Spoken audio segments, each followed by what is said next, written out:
Welcome to Lesson 3, Lecture 3. We're going to be talking about social and other theories of international relations today.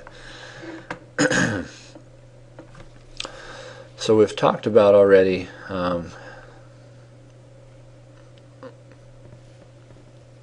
both the compellence idea of domination and the idea of reciprocity. Our theories today talk more about identities and ideas. These are ways that people have thought about international relations. So, do identities matter? Do ideas matter in international relations is the question. One of the kind of fastest growing movements within international relations, and one of the most influential over the past decade or so, is this idea of constructivism. And this is an approach to thinking about relations between states that is a little bit tricky sometimes to get your head around, but it's really kind of a powerful way of thinking about states. And this, in constructivism, scholars ask how states construct, hence the name constructivism, how they build their interests through their interactions with one another. And so the idea is that as states interact with one another, they kind of build a framework, and then that framework that they've built through their past interactions then helps to explain and affect their later interactions. You can think about this in your own life as you think about perhaps a time when you came to a new place and were thrown in with a bunch of people. You may have taken a while to warm up. You may have there may have been an individual there that was more outgoing and kind of took charge and became the natural leader of the group. Well, after some time, the formation, the way that group acts kind of solidifies. The person who was more outgoing at the beginning may become the permanent leader of that particular group, and then as new people come in, even if they are outgoing as well, they won't be the leader of the group. They'll kind of fall into place in some other position. And so we can kind of think about constructivism, and if we think about states as social creatures that interact with one another and then kind of use their past interactions to structure their later ones. The authors characterize constructivism as an approach rather than a theory. There are constructivists who tend to be more realist and those that tend to be more liberal. And so it's a way of thinking about international relations rather than a real theory about why things work the way they do.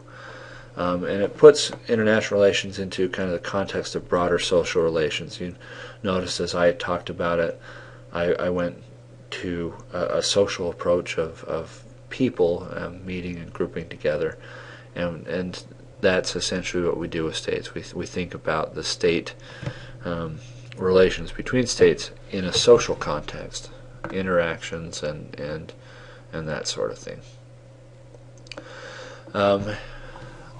Constructivism also deals with the intertwining of ideas and interests. So the idea is that North Korea is viewed as a threat to the United States and Great Britain isn't. Well, in reality, Great Britain has a much greater potential military threat to the United States than does North Korea. North Korea does not pose a very big threat.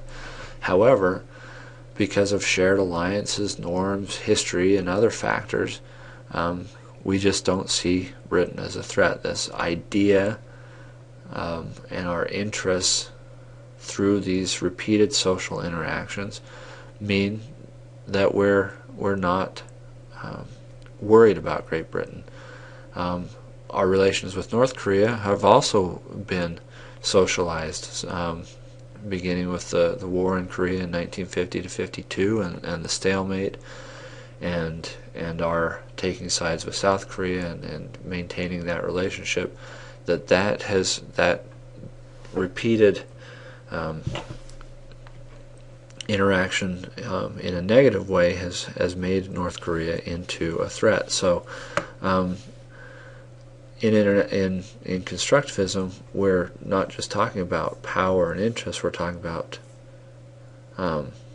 ideas and relationships between states, and that historic factors and historic relations are important in understanding why states behave the way they do now towards one another.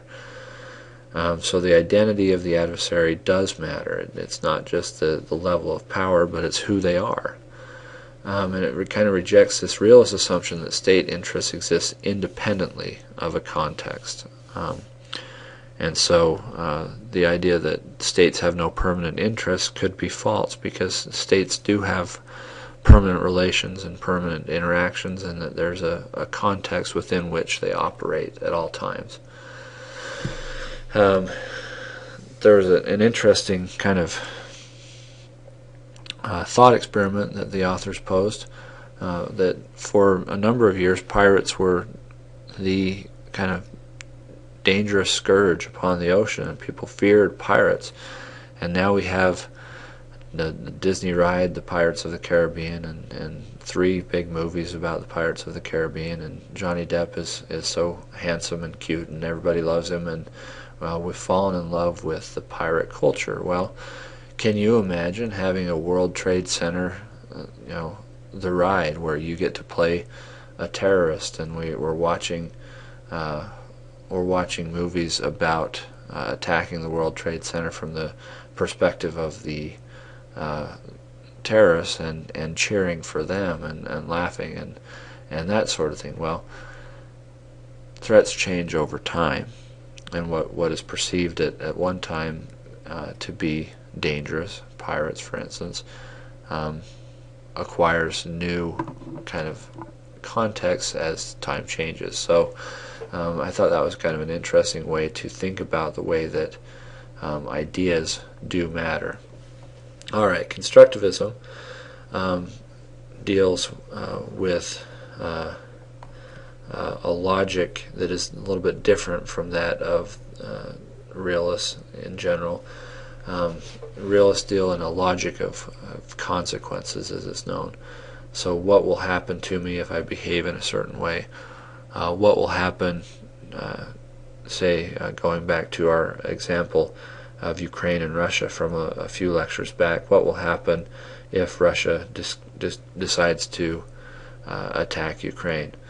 Well, a logic of appropriateness says, well, how should I behave in this particular situation? I'm the more powerful state, I'm a regional leader, how should I behave? There's another kind of form of that's related to constructivism, and it's a little bit different than constructivism, and that is role theory, that states behave in a way that is dependent on their particular role, and this kind of relies on the logic that where you stand, meaning what your position on an issue is, depends on where you sit. And this has its roots back to kind of bureaucratic politics.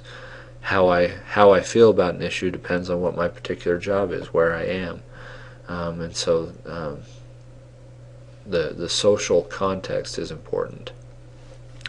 All right, the rest of the chapter 3 in the textbook and the rest of this lesson kind of talks about other theories. Postmodernism, which is a deconstruction of texts and discourses to find themes and hidden context, is also what is known as post-positivist. We're not trying to explain the way the world works, we're trying to analyze the way we've talked about the way the world works. And then Marxism. Marxism is the most important of the social theories. It's one that's held on for a long time, and it basically uses class as the main building blocks, and that both international relations and domestic politics arise from unequal relationships between social classes.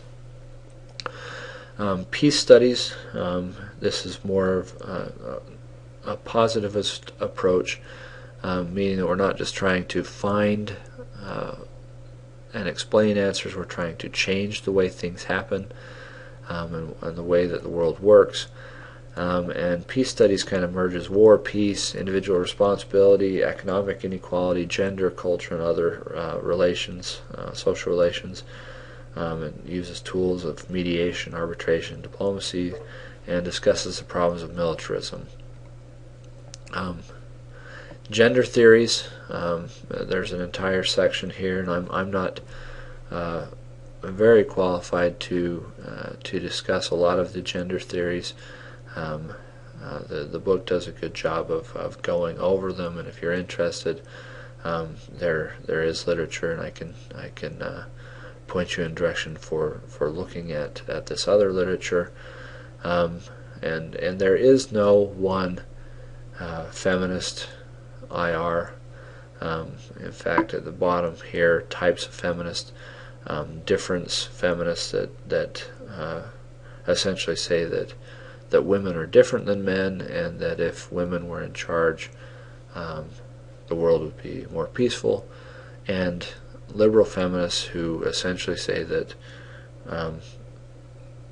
men and women aren't that different, and that when women have had a chance to engage in war, they've done so with the same sort of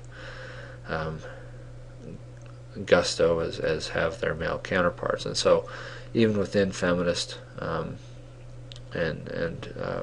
gender scholars, there isn't agreement on how to discuss these things and what is the correct